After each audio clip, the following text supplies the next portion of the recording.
Yahweh, my heart is not haughty, nor mine eyes lofty, neither do I exercise myself in great matters, or in things too high for me. Surely I have behaved and quieted myself, as a child that is weaned of his mother. My soul is even as a weaned child. Let Israel hope in the I am from henceforth and forever. Psalms chapter 131. Deliver me from the hands of evil spirits who have sway over the thoughts of men's hearts. And let them not lead me astray from thee, my God. Establish thou me and my seed, that we go not astray henceforth and forever. Jubilees chapter 12 and verse 20. Yes. Good morning, good afternoon, good evening. We thank God for you, and you. And we thank the Most High, even He that inhabits all things. He that inhabits time, He that inhabits space. He whom there is no beginning. The human mind cannot fathom His existence. So this is where the avenue of idolatry rises up. They cannot fathom a being who came from nowhere, from nothing. Just exist. God is the air we breathe, the dreams, the sight we see, the hearing of the ears. He's the mountain. He's the light that we see. He's the moon. He's all that, but yet He's God. He's the I am.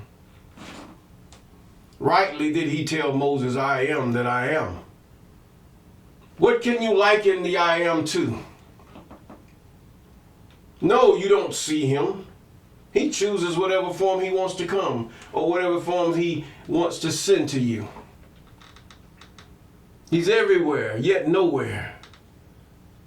And nowhere, yet everywhere. As the wind.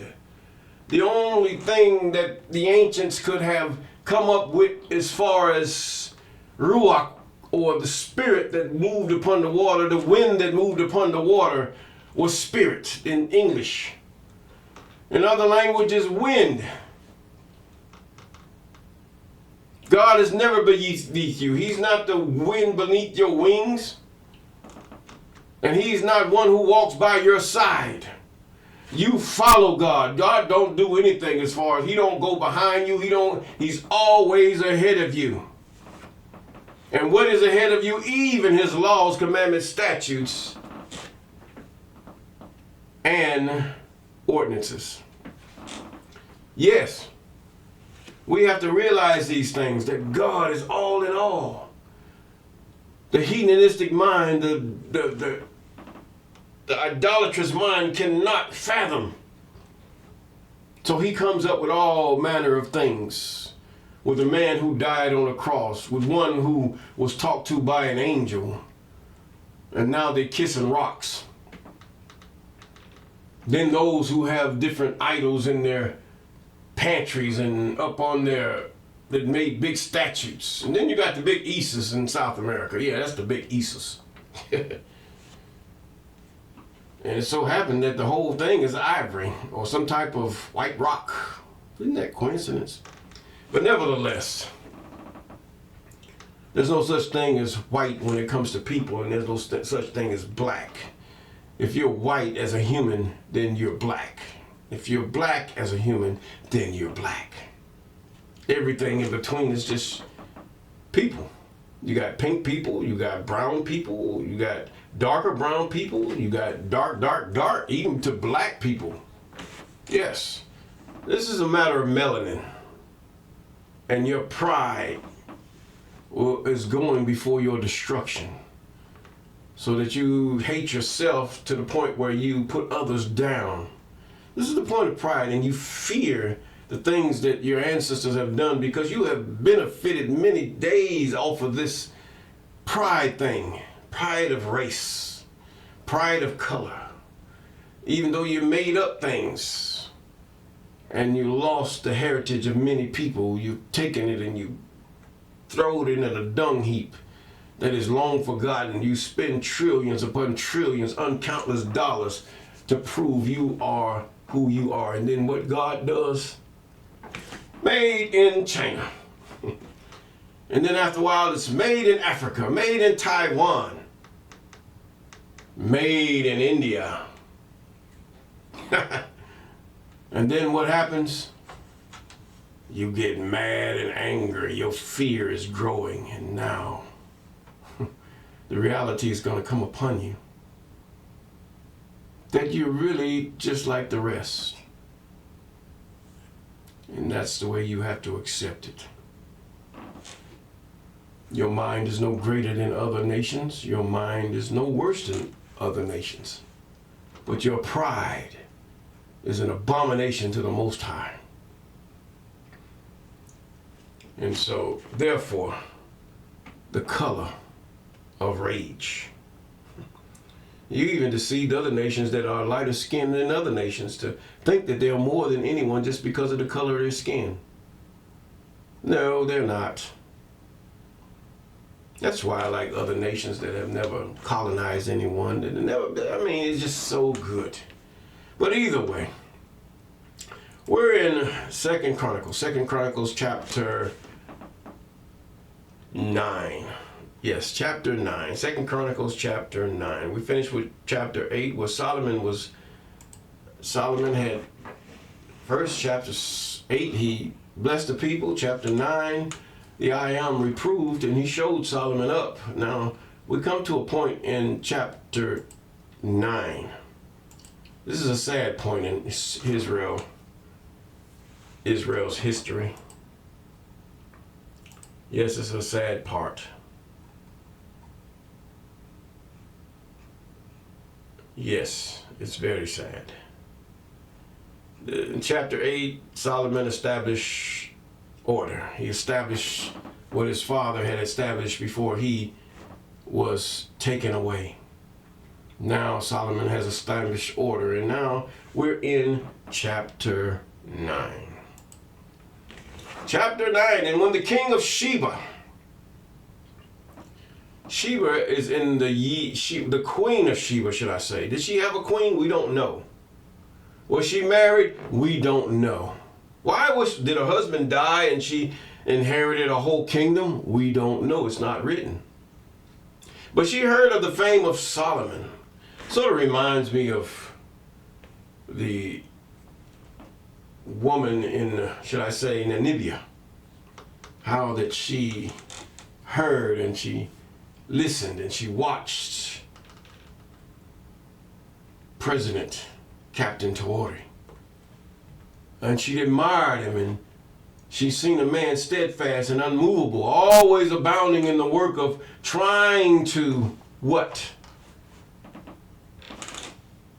Do what his people have him to do. And is his biggest sin with the world of colonizers, thieves, those who have such pride in their color and their stature and their status, whereas all of it was derived through thievery and flatteries. Remember that word, flatteries. Now, the Queen of Sheba heard of the fame of Solomon, and she came to prove Solomon with hard questions at Jerusalem, with a very great company and camels that bear spices, and gold in abundance and precious stones. And when she was come to Solomon, she communed with him of all that was in her heart. Now, was the King of Sheba an aged woman, or was she a young woman? Now, Solomon wasn't all that old. But what was the Queen of Sheba? To my Rastafarian brothers, how old was she? Do you have a picture of her or what she was? Did she actually do the things she did with Solomon? Let us continue. And King Solomon told her all her questions, and there was nothing hid from Solomon which he told her not. And when the king of Sheba had seen the wisdom of Solomon in the house that he had built, and the meat of his table, and sitting of his servants, and attendance of his ministers, saw the order of a king, the order of the kingdom, and how that everybody knew his place, Everybody knew, from the guards to the servants to the, should I say, the different officers and the governors and the chiefs. They all knew their place. They all knew when it was time. They all knew the chain of command. And they all followed it. And she saw the order, is what she's saying. The meat at his table, the sitting of his servants, they know where to sit.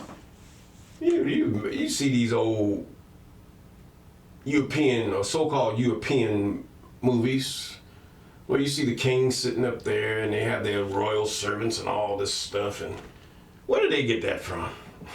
I believe they were taught. And their apparel and his cupbearers and their apparel and his ascent by which he went up into the house of the I Am. In other words, Solomon was paying homage to his God first. He was putting his God first. Why would he lay with Sheba and never marry her?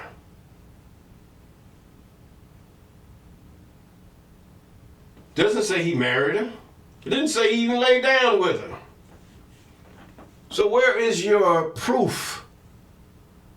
And the meat of his table sitting with his servants and attendants of his ministers, cupbearers and their prayer, and his ascent by which he went into the house of the I Am. Here is a man that walks after the commandments, statutes, and ordinances of the Most High, and there was no more spirit in her when she saw the order, and the order by which he worshiped his God, and the order by which his people worshiped their God with him. And he saw the order by which they served God, and he saw the order in which they served their king. Come on, tell me something. I'm not going to say you're wrong, but the fact is we're going to say, hey, prove it. And she said to the king, it was true, a true report which I heard in my own land, in the land where human is. Sheba is not in Ethiopia. I'm sorry. It's been ran over and colonized by those you call Palestinians. Yes, it's been ran over. And I heard in my own eyes, and of thy wisdom, howbeit I believed not thy words until I came and my eyes had seen it, and behold, the one half of greatness and the wisdom was not told me, for thou exceedest the fame that I heard. Now the fact is that how can this one Namibian president, she comes and she beholds and she hears the wisdom and what God had put upon this president, whom God has said, take this place. He put it in his heart to take this place by force. Maybe God wants to put his name right there. Maybe somebody's been praying so hard, a group of people, to the point where God had delivered them and prospered them, but yet they are not without fight, because you got people in there that are jealous. The spirits that are ruling them are jealous because God had won the warfare in the land of men. And they're still pounding, but never getting anywhere. They pounded many times, and for some reason, God did not want these other men to succeed. For some reason, we don't know. But it's evident that they were not allowed to succeed. Was it by these people of the U.S., of Europe, of Arab people that come down and try to take the land? For some reason, God didn't want those other men. I'm talking about Gaddafi, Sankara, and all. He didn't want them to succeed in that area. But he chose this man. But they did set an example before him as a boy that our people deserve better. Now, it's not that it's the idea they couldn't kill. It raised up in another boy. You killed men and everything, but the ideal you could not take. Those spirits behind you could not take them. This is a spiritual battle. Yes, it is. He said, she said, happy are thy men and happy are these servants which stand continually before thee and thy wisdom. And then you had her of Tanzania. These women, I mean, if they see something worthwhile in the men, they're going to follow them. They're going to collaborate with them. They're going to make a deal with them. They ain't gonna just sit around with you and think that you just going to lay in the bed with them or whatever. You got to have something on your table before they get there if you want a good woman. What you got on your table? It ain't got to be riches. You ain't got to be no president. But what you have on the table? What you have on the table to give her that she can multiply it and give it back to you. What do you have on the table? If all you got is male genitals and all this other stuff, that comes a dime a dozen, just like women come a dime a dozen. What sure foundation can you give someone virgin? Or someone that had put his daughter through college and all these other things so that she might be a helpmate to her husband? What you have? Man, come on here. Now,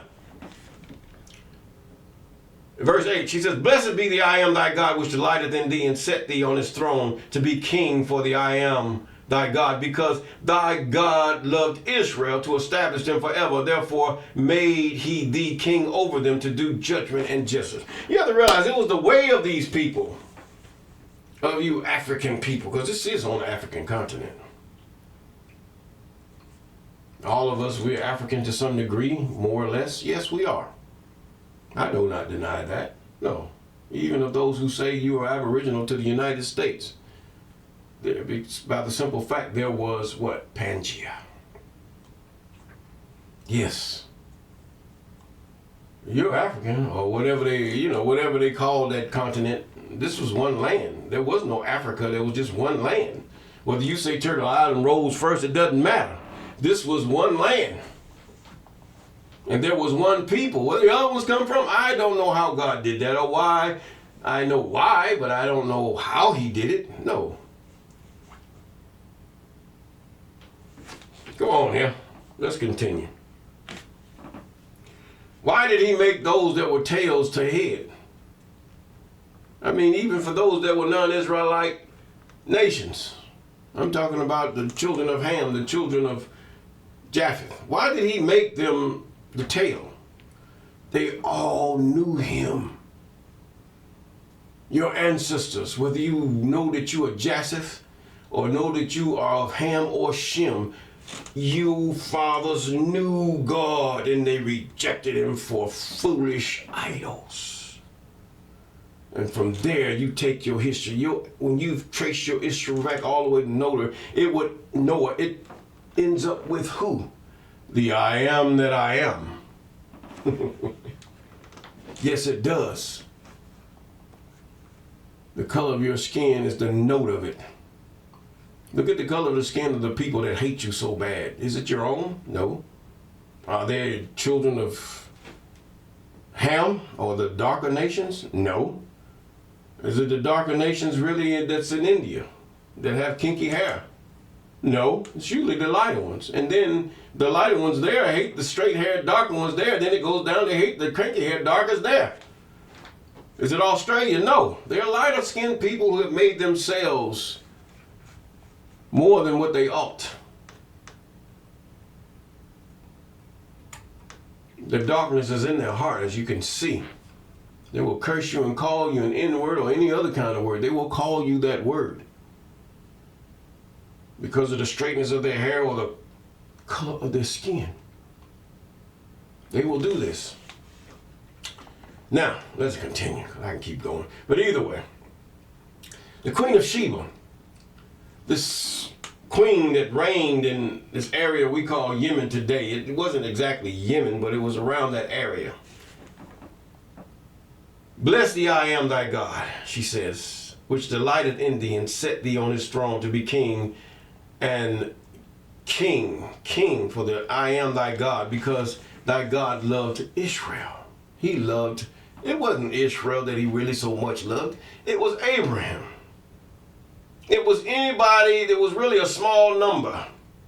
And God still looks for that seed that comes out of Jacob that he could show himself strong in. He looks for that seed. He's watching for that seed. Yes, that would live perfect. Perfect only means complete. Get this straight, people. Perfect means you have completed. Oh, that's perfect. It means that you've completed. It's just another English word to trip you up. Yes, anybody can be complete. You're complete, you're perfect when you have a wife, man. A wife suitable for you. You're perfect when you complete it. You perfectly completed high school. Now you have graduated with a diploma. Note the English word. It's the wordplay. Now, it's amazing how most saints are white in the Catholicism. In other words, you're not chosen by God. You have to be chosen by a series of white guys sitting up there and just recently let black guys become, should I say, bishops and stuff like that. But you ain't gonna be no black saint. They controlled that. But did they control God? No.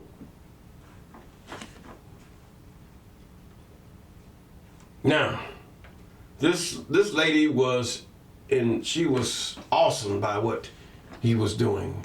And then you had the queen of, or should I say the president of Tanzania. She comes. Let us dialogue, she says. Let us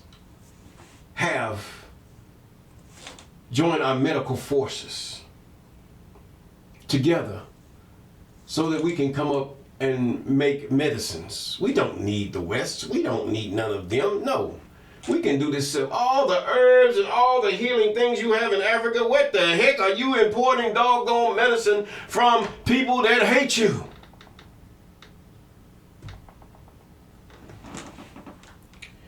Yeah, big problem. But either way, I like using this because Africa sure does resemble this a whole lot, don't it? Mm-hmm. Now, and the servants of Hiram and the servants of Solomon, which brought gold from Ophir, she says, let's go back. And she gave the king 120 talents of gold and spices, great abundance and precious stones. Neither was there any such spice as the Queen of Sheba gave the king Solomon. In other words, she praised him. She says, man, you on your P's and Q's. Here. And the king made of the algum trees terraces to the house of the I Am. Terraces. And the king and then what he did, he had harps and psalteries. His father knew how to make harps. His father was a singer. And there were none as such seen before in the land. Why don't we listen to harps? I love harps music. It's pretty good. I mean, in the genre or in the sound that I like, but it ain't got to be no old English sound like, oh. No. If you think about how the language was truly spoken, the Israelite language was truly spoken, listen. Their songs, you would think you were listening to the Africans. You would think you were listening to Egyptians sing. I'm talking about ancient. I'm not talking about now. Those are colonizers. And were none such before seen in the land. And so King Solomon gave to the Queen of Sheba all her desires, whatsoever she asked, beside that which she had brought unto the king. So she turned and went away to her home. Did she ask for a baby? Did she ask to make her pregnant? Did she ask for him, oh, please copulate with me? Oh, King Solomon, with your pretty hair. It sounds as an older woman. Because most young women don't care about stuff like that most of the time. It sounds like an older woman whose husband had died, a widow queen. That have tasted life and know the bittersweet of life. To come to such wisdom to learn. She wasn't no novice. She wasn't no young, pretty, whatever you call it, brick house woman. No. And then you say Solomon came and copulated with her. And out popped what you claim is a descendant of Solomon. This doesn't cover that. Where do you get this from? You go in the comments and you tell me. Somebody that got some sense. I don't need those of you who ain't never read them, but just gonna sit up there and get mad and say, you prove this to me. Where did Queen of Sheba have Solomon's baby?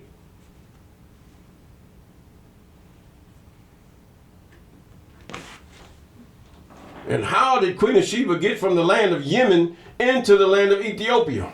Those questions are to be answered. She was not Ethiopian. And the king of Solomon gave to the Queen of Sheba all her desires.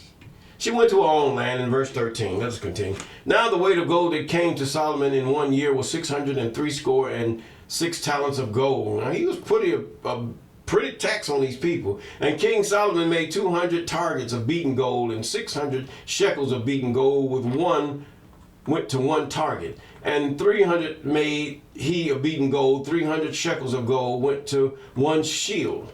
Now they didn't use this gold, they were using it to decorate stuff. They was using this shiny metal to put on their wrist and all that. They wasn't trying to make no wires or nothing like this. No, this is how the West has deceived the children of Shem in Africa and the children of Ham in Africa, even Japheth.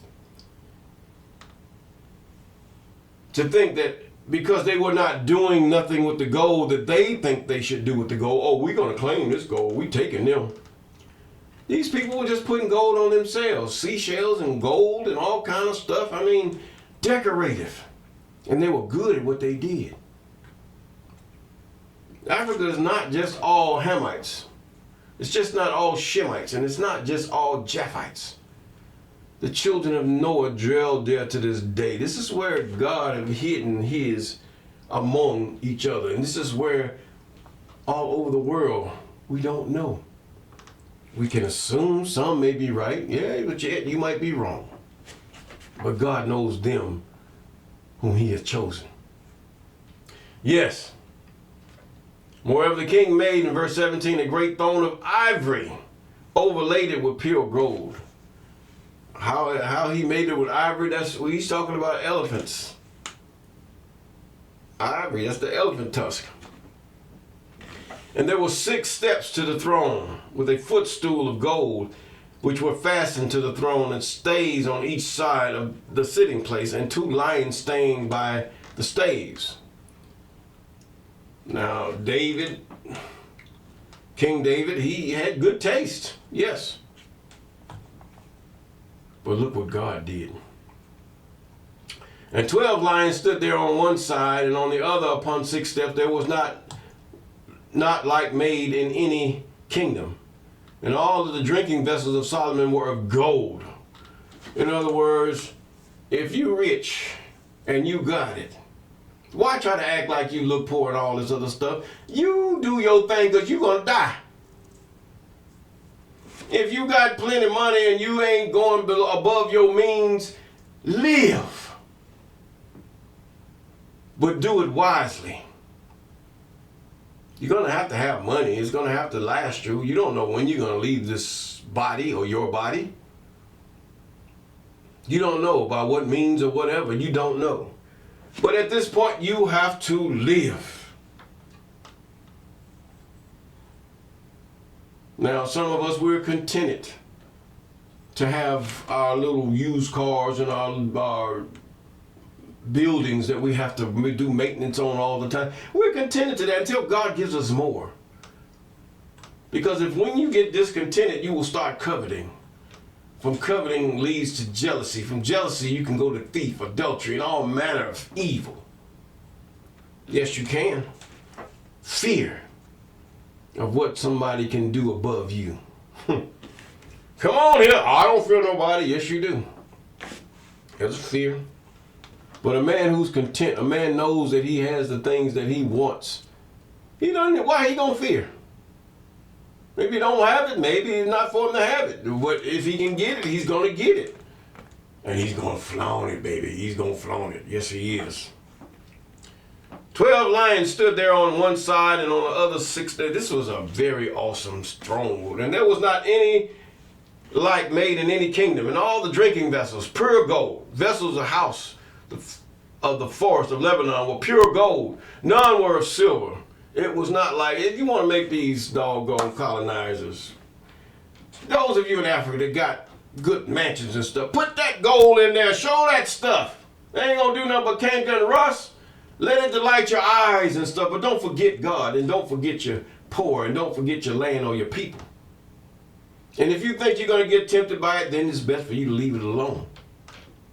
To have all kind of side chicks and all this other stuff, you might as well just leave it alone. For the king's ships went to Tarshish with the servants of Huram, and every 3 years once the ship came. And also it's a good thing to watch your leader just decorate him, because that's what God is doing. God put your leader up there to decorate him. You decorate him, not he decorate himself. Because if he decorate himself, he's going to put taxes on you, and he's going to cause you to be poor.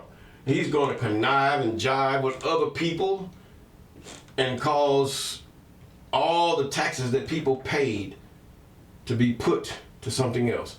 That's what I like about the leader of Burkina Faso. And all the things those women gave him, what did he do? He took back and gave back to them. Isn't that like God? Apparently this man had some good raising, and he met some good wise people that have really made a big impact on him. And all the kings of the earth sought the presence of Solomon. Look what's happening. This man in Burkina Faso, he doesn't proclaim no deity or no Israelite as lineage. People seek after him. Look at what those who said, we will fight for you, we will do everything in our power for you, we will die for you. Because you are one that cares about us. And they brought every man his presents, vessels of silver and vessels of gold, and raiment, harness, and spices, horses, and mules, a rate year by year. And Solomon had 4,000 stalls for horses and chariots and 12,000 horsemen. Now he was heaping these things up, but to return to the people that they might come up with you to a certain level, yes, whom he bestowed in chariots. In other words, free health care, free education, free this, free that. You know the U.S. ain't gonna do nothing like that. Not with these folks. They did have free education, but because of black folks, we don't want them being like us. Well, you're not like us either. For those of you who are responsible, and your ancestors who were responsible for that, nah. Now Solomon had 4,000 stalls for horses and 12,000 horsemen, and he bestowed in chariot cities. He had cities to hold his chariot. And with the king at Jerusalem, now he put a big taxation on the children of Israel, and he reigned over all the kings from the river even unto the land of the Philistines, unto the border of Egypt. The same thing. From the Euphrates to the brook of Egypt, which is the Nile. This is Israel, unto a little portion past the Dead Sea in certain spots. And the rest of it was either Edom or it was other Shemites in that land. Then you had the Arabs that were Babylon and all that other stuff. These were black people, or people that are designated as black as far as the crayon color is put forth. But they were brown people, looked just like you and me. We all looked the same, I guess, to them. But either way, he reigned over all the kings from the river, even to the land of the Philistines, to the border of Egypt. And the king made silver in Jerusalem as stones. What? Just rocks. He just made silver as rocks. And cedar trees he made as the sycamore trees. And now that they are in the low plains in abundance. And they sought unto Solomon horses out of Egypt and out of all the lands. Now the rest of the acts of Solomon, first and last, are they not written in the book of Nathan the prophet? Now there's a book that we don't have. You have to realize there's an entity, a religious entity. It's not Nathan the prophet wrote all this stuff down. And in the prophecy of Ahijah, the Shilonite, and in the visions of Iddu, seer against Jeroboam, the son of Nebat. And Solomon reigned in Jerusalem of all 40 years. 40 years. You think your president, should I say, some of these presidents in Africa, 40 years, if he's doing good, it's nothing. But if he's doing evil and heaping up things to himself, then you are really howling. You have one ruler that says, we're going to give everything, just protect us so that I can fill my pocket full of gold and money that you give us for Coltrane and all kind of battery stuff or whatever you want to call it. If you look at him, he sure eats well, but look at his people. They're running up and down the Congo. Run up and down. He could train his people better. He can get help if he needed. Don't want it. He's living too good. Follow the money. And Solomon reigned in Jerusalem over all Israel 40 years. And if we do those things that are right before the Most High, even those of leaders and those of subjects, we will have peace.